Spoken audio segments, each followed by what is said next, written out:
go. Attaboy. Well done. Well done. Claps all around. Retake. And his opponent in the top right, representing Ukraine and Starcom Gaming. He is the blue Terran player. It's Papa Cass. I love Cass. Oh man, I do as well. Cass looks like he's playing a fairly standard, probably going to be a Reaper expand here with that one gas going down. You know, more and more, Grant, we see Terran players opening up with a Marine opener against Protoss players. Just harder and harder to get the Reaper in as Protoss players improve their micro with the depths and stalkers. But with the one gas down, likely going to be a Reaper expand here. Already we can see that Reaper queued down to the natural, and then I imagine it'll be queued onto the probe as soon as it's finished up. So standard stuff here, and a gateway, of course, on the high ground for Goblin, who's going to block off the Reaper jump up spot. Now, Grant, how much money would you have to be offered to take a bet that Goblin is not going for Stargate here in game number 1? Probably not too much. Now, well, Marine opener. Never mind. I was wrong about Cass, but that's all right. Yeah, so, I mean, I think Cass a little bit worried about a pylon block or something going down and just being annoying here. And also, he just wants this probe gone ASAP. So the Marine will come out, it builds very quickly, it can kill this probe very quick. And he's not too worried about scouting straight away. He'd rather get the CC down as a priority. We may see an SCV go across the map shortly anyway. So Goblin, he may choose here on Jagannatha to do something a little bit more funky. He is, for now, just getting his natural, getting a Stalker as his first unit. And no tech choices yet. I think Stargate is what people expect from Goblin, but actually he doesn't make a lot of Void Rays versus Terran, because they're just not that great. Yeah, there's something about that Terran tier 1 unit that's slightly better against defending Void Rays than, say, the Zerg tier 1 unit. Those Zerglings, for some reason, not quite as good against Void Rays. I'm not sure why. I can't put my finger on it. Maybe I'll acquire some more game knowledge in the future and be able to know why Zerglings aren't quite as good against Void Rays. But you're absolutely correct, Grant. Goblin is going to go Stargate first, and I think you're right. Maybe one Void Ray. Even then, I think it's unlikely, especially as Cass is going for a 2 racks opener here and dropping a tech lab on that barracks, indicating we're going to see some very early aggression out of Cass here. He wants to put some points on the board really quickly.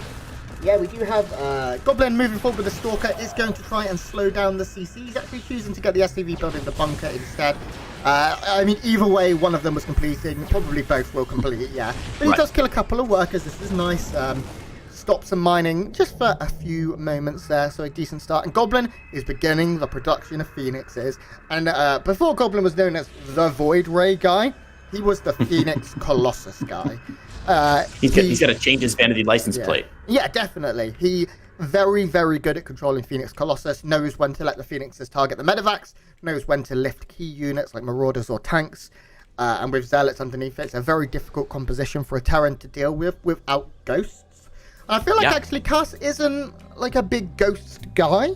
I haven't seen him make a lot of ghosts in recent history to my memory, although I can't be certain about that.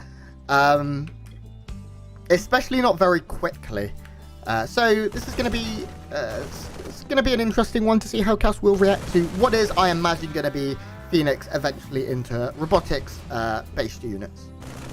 Interesting choices here from Cass, by the way, as we see Goblin dropping a Twilight Council back home, meaning he's not going to go for like double Stargate mass Phoenix, but really interesting choice from Cass here. Look at what upgrade he's going for out of that tech lab first on his barrack. He's going for combat shield first, Grant, not the more traditional stim first. And that can be an indicator sometimes, very occasionally, that the Terran player is not going to get that many medevacs on the field. If you don't have a lot of medevacs, you can't really afford to stim, right? Because stim costs some health every time you use it. And with a third barracks going down, it does look like this is going to be a very medevac light push. Cass already moving across the map, and this could be very scary for Goblin Grant. Yeah. He's invested so much into Phoenix, and as you said, Phoenix very flimsy against Marines. Yeah, not only that, but he used some energy here on SCVs. I think that was probably a mistake. He needs to lift both of the tanks so his Stalkers can deal with the ground units. The tanks are the biggest threat here. We do see Phoenixes trying to buy a little bit of time for the batteries to finish. Batteries about 80, maybe 90% done. Tank's now going to siege up, and it looks like Goblin is going to probably wait for a couple more Phoenixes before he takes the fight. But the batteries are here. I don't think he dies. Yeah, I think you're absolutely correct. He loses that forward battery, which may have been placed a little bit too aggressively for my taste. These tanks able to siege up, and now Koss really needs to press the issue, I think. He's moving forward with one tank, but look at this. He's leaving a lot of his units back home, actually, not for raid pushing across the map. So Koss not committing 110% to this push the way I might have expected him to. This is a very reasoned, very deliberate, very slow, judicial push by Koss here, but he's getting a lot of damage done. This is a lot of infrastructure for Goblin that he's invested in, the static defense, these shield batteries, a couple pylons, all going down right now for very, very little cost. Yeah, now Goblin is going to go. He wanted to wait for Zealot charge and a whole bunch of those chargy boys to get in, but this is going to be the case, and an easy cleanup when all is said and done. Phoenixes will take down the rest of his tank. One of them will land, but it lands and is immediately surrounded. Can you imagine? You're just a Zealot with your blades for hands, and a tank lands next to you? You're like, what the fuck is going on here? I kind of thought the tank was going to land and crush them. I thought if you have them Oh, jokes aside, that was really scary here. Oh, nice splits there by Goblin after the charge lot, eating that second Widow Mine. That could have been really scary if the Phoenix had grabbed that second one. Luckily, no Phoenix have been harmed in the making of this game yet. Not a single Phoenix lost. That's going to force the SCV full here out of cast. Goblin's counterplay is actually going to be a lot stronger than I thought it was going to be. Good lifts there on the Widow Mines. Yeah, I mean, the Widow Mines not getting magic connections here. Zealots now have free reign, and GG, Goblin picks up a quick map one. In life, guitar riff sometime, and relaxing, a glass of, I'm sure with one glass of brandy that you swilled very carefully in front of a fireplace last night, as you considered what these groups were going to look like. Come on, Grant, roll with me here. I know. I wish I had a fireplace, but I don't. They're very rare in London. I remember the two places I lived, both had, one of them had a bricked up fireplace where they're like, yeah, there was a fireplace here in like the 1400s.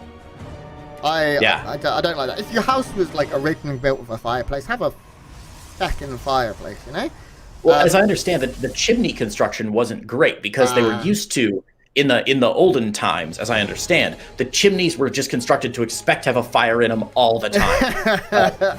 But in modern days, you know, you light a fire if it's like a special occasion. So in the winters, the cold air would just basically pour in through the fireplace. And since people weren't building fires every night to protect against the cold air, they were like, wow, this fireplace is kind of crap unless we use it every night. And I don't know how much lumber you're able to chop these days, Grant, but from what I understand, it's a little bit difficult to. He's putting them all together on super batteries. This is nice. It's very hard to just target one down with your whole army, but I just don't know if it's going to be enough here. Now Goblin is going to pull probes down. He has a Zealot on the high ground. He needs every unit. Oh my god, is Goblin going to hold? There's no way. I think he's going to hold here. The force shield battery is still alive. He's able to focus fire down the Cyclones. Since he prioritized the extra Phoenix out, he actually did skip Warpgate research. I think it was intentional. I'm not sure if he forgot about it. He forgets it a lot on stream. Does he really? Yeah. Interesting. So he either forgot it or could have been maybe intentional to make sure he had those extra Phoenix out. But as you said, sacrificing 5 of those Phoenix to get a little bit more damage done, well worth it. This landed Viking gonna get 7 kills before it's finally pushed away. Grant, let's pull up that units lost tab and see what this means for both of our players. Yeah, so you can see Cass has lost more in total, sitting at 21-21. That's a funny number. Lots of Marines going down. Goblin's lost 11 workers, but his probe count is a little low, only at 37. He doesn't have a third Nexus yet. He is trying to take a hidden one. God, he's been spending too much time with Rotterdam. Yeah, the Phoenixes continue to be alive, though. I don't think many Phoenixes... 4 went down, okay. So a good amount did go down, but they still offer harassment potential. I think Goblin right now just needs to probe up, keep his tech going. His army is strong. He killed a lot of very crucial units. He killed, the Vikings, he killed the Cyclones, he killed mines, he killed a lot of Marines, he killed a medevac. All stuff that have to be remade. Cast also having to put down a lot of static defense. Wow, Goblin's going for his 4th base as well, off the back of this very ninja third. It speaks so highly of Goblin's technical perspicacity as a player. When the engagement happened, he kept a cool head and a keen eye, able to target fire down exactly what he needed to target fire down. We saw him repeatedly lifting Cyclones, focusing that medevac as it tried to escape rather than lifting up individual Marines and wasting time. So Goblin made not just a couple of short-term good decisions on lifting those Cyclones, but some really good long-term decisions as well, focusing the medevac, making sure the Cyclone was picked up a second time to make sure it died and wasn't just out of the fight. And as he continues to add on Phoenix, he's going to be in a much better spot in the long term than he might otherwise be in the short term. As Cass's 3rd base lands, as you've so aptly pointed out earlier, Grant, Goblin's 4th base is almost 3/4 of the way done. And even though he's behind on probes, he's going to come roaring back economically. This is the chance that Cass has, though, to capitalize on his former advantage.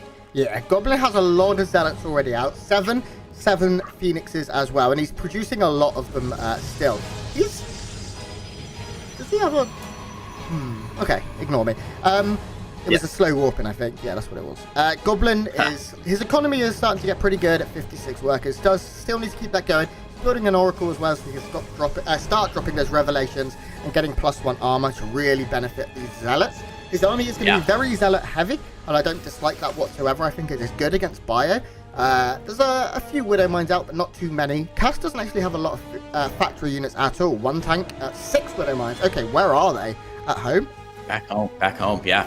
Planted around to prevent the Phoenix from getting in, so it's very difficult to find the Widow Mines. We see Cass moving out here, but there's only 1 Widow Mine in that composition. He's going to try and drop a couple in the mineral lines here, but they will get caught there. No probe's going to die to those Widow Mines. I don't think the Phoenix will pick this off, but that means the Goblin's way out of position here for the push going into his main base right now. Yeah, Goblin Cybercore will get sniped. Not the end of the world, because he is playing mainly Zealot. He's going to lose a gateway and a pylon.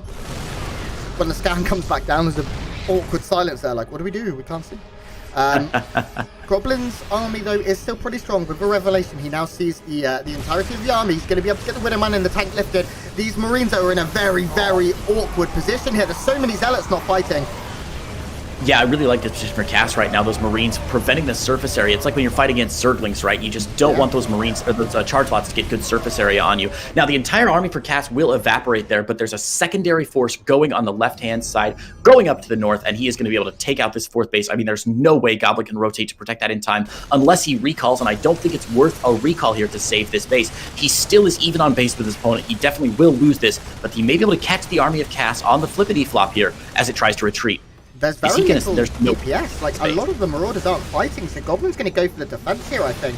I mean, have to be careful, because there are ghosts, and the EMPs do come in on the Phoenixes, and that is the priority target here for Cass. The Phoenixes no longer have lifts, can't lift up the mines, can't lift up tanks or Marauders, slowing down these Zealots, stopping them getting great surface area. Goblin forced to retreat. He has the Oracle here that's going to have to fight as well.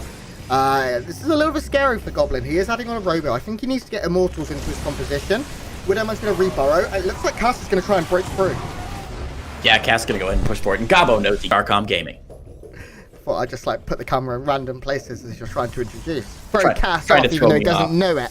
No, I'm throwing Cass off because, of course, our commentators aren't biased, but Goblin's one of my best mates, so... Got to do everything you can.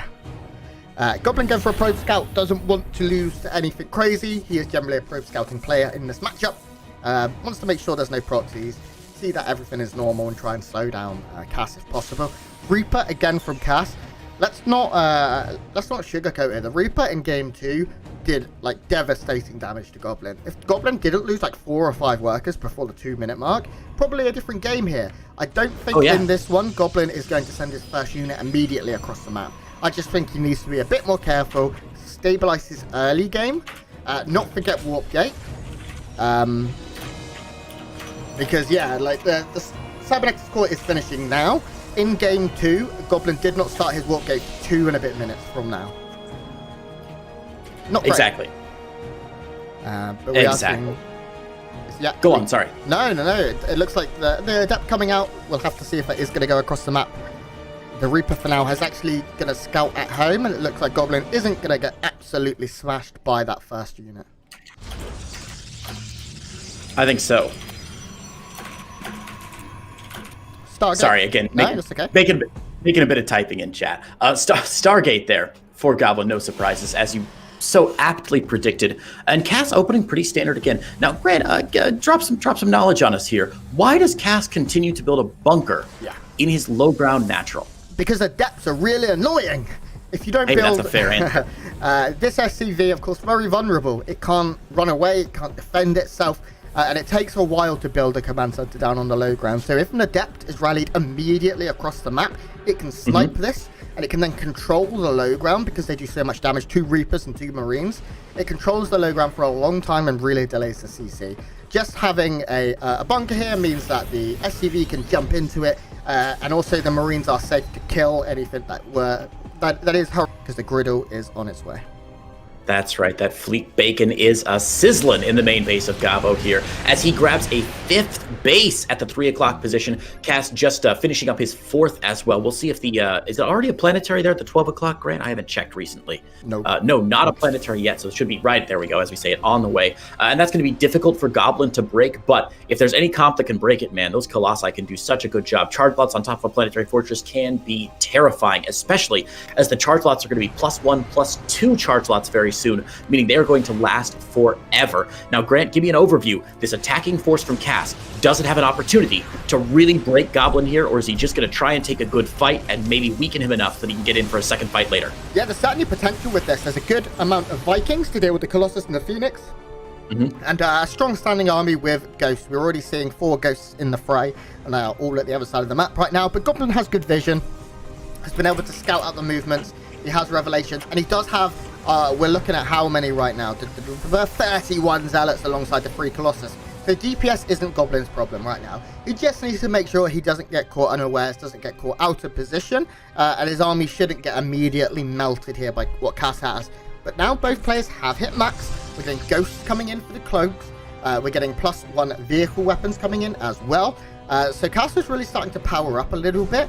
And if he can deal with this mass Zealot force, Goblin is going to have to start looking at maybe transitioning towards Disruptors or something along those lines. Yeah, Disruptor transition would be good here. Really nice EMP, though, from Cass here. And Goblin maybe overextending a little bit here. He's going to lose a lot of his Phoenix. Yeah. The Vikings still alive, and there are very few Stalkers in the map right now to deal with these Vikings. The Vikings getting some good shots on the Colossus, but now the ground army for Goblin, has been disintegrated. He's got to warp in more charge lot back behind this. He will hold his ground for now. Grant, give us an overview about that fight. Who won in that engagement? Cass, without doubt.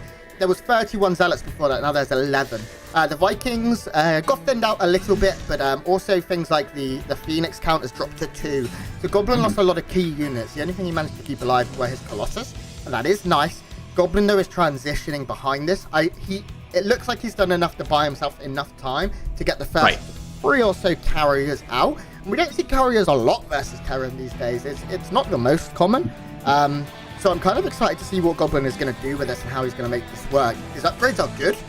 He is moving up to, he's got +2 armor for his ground units. He's got as well as +1 weapons and +1 air weapons for the Stargate based composition. Those carriers will soon be at +2, and he is getting +3 ground. Oh my god, he's got so many upgrades, is my point.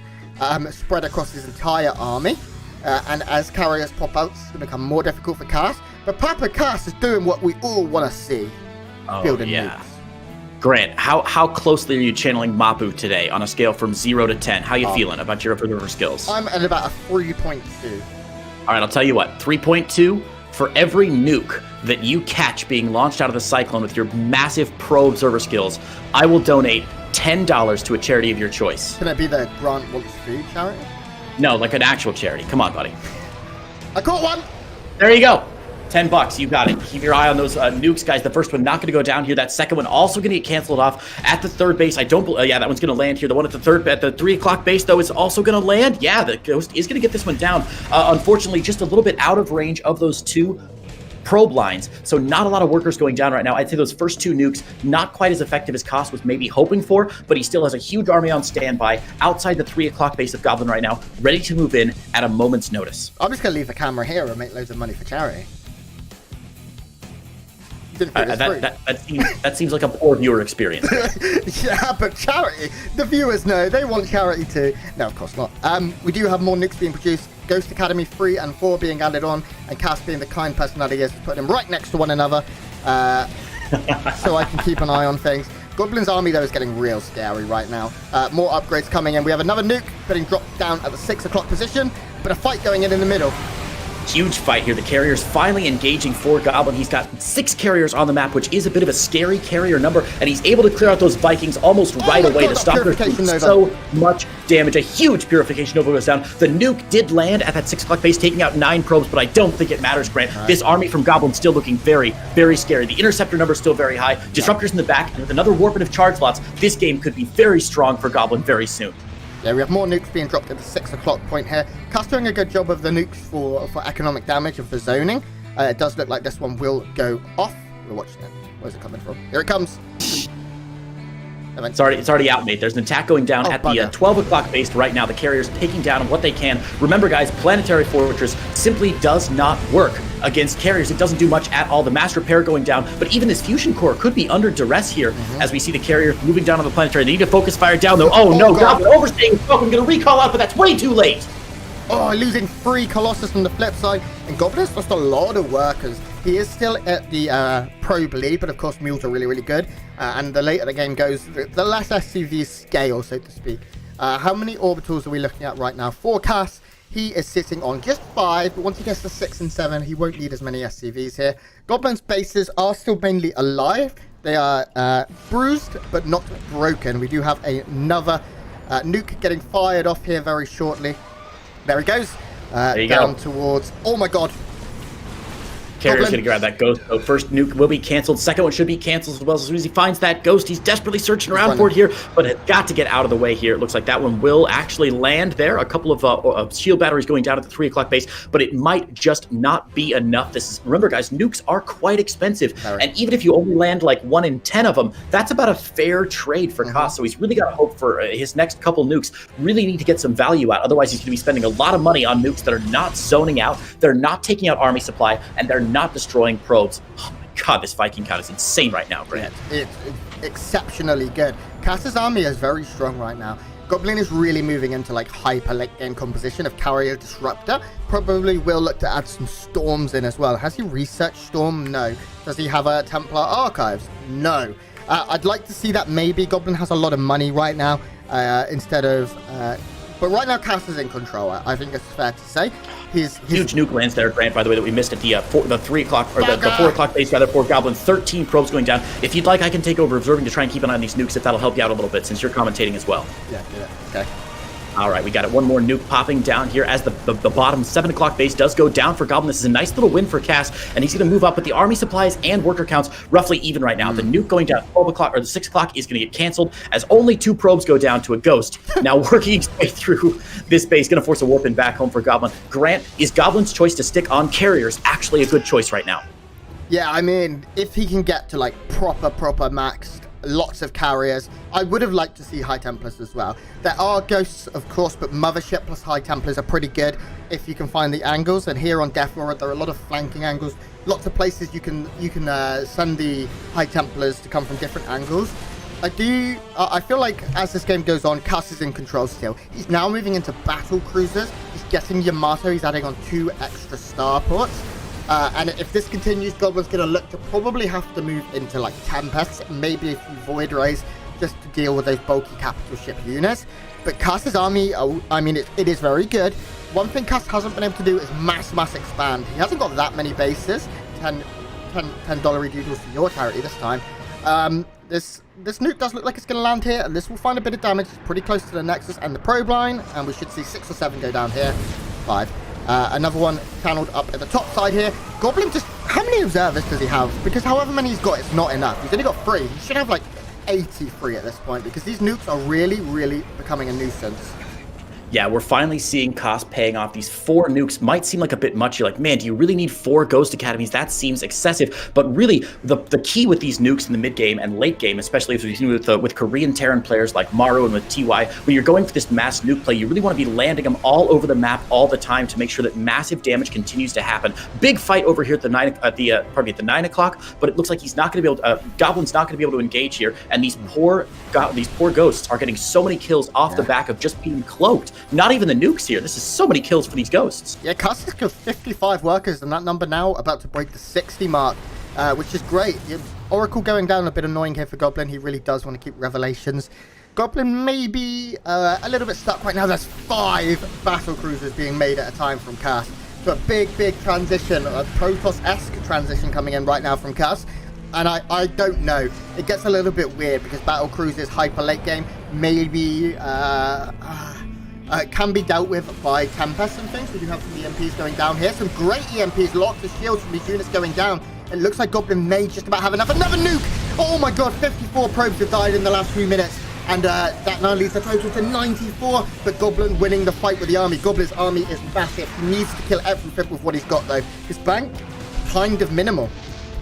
Yeah, his bank is down to almost nothing. 7 probes right now for Goblin. He's got to win on the back of exactly what he's got. Take a look at the units tab right now for us, Grant. We've got 11 carriers on the field to just 4 battle cruisers. Yeah. Sure, 1 more nuke is on the field, but that's not going to be enough here. It would have to be some sort of miracle, amazing, Twitch clip worthy nuke. I'm pretty sure the Goblin is going to get out of here. 6 BCs are out now, 4 more on the way, but if he can engage with these battle cruisers before the magical number gets up to like 10 or so, he's going to be really good. Let's see if Goblin can do this. He's got to win this game, and he's got to win it right now, Grant. Yeah, I'm starting to like his odds a little bit here, Creighton. He managed to catch 1 BC early, and those are the power units right now. That is where the money is for Cass. He's going to blink forward and try and catch another one. There's not that much bio left on the ground. The good thing for Goblin right now is his air upgrades are very, very good. He has so many carriers. Purification Novas come in, hit so many of the Marines, and Goblin wins in the air. Goblin will be able to take this fight demandingly. He has 6 workers, 1/10, but GG, Goblin does it and takes the victory.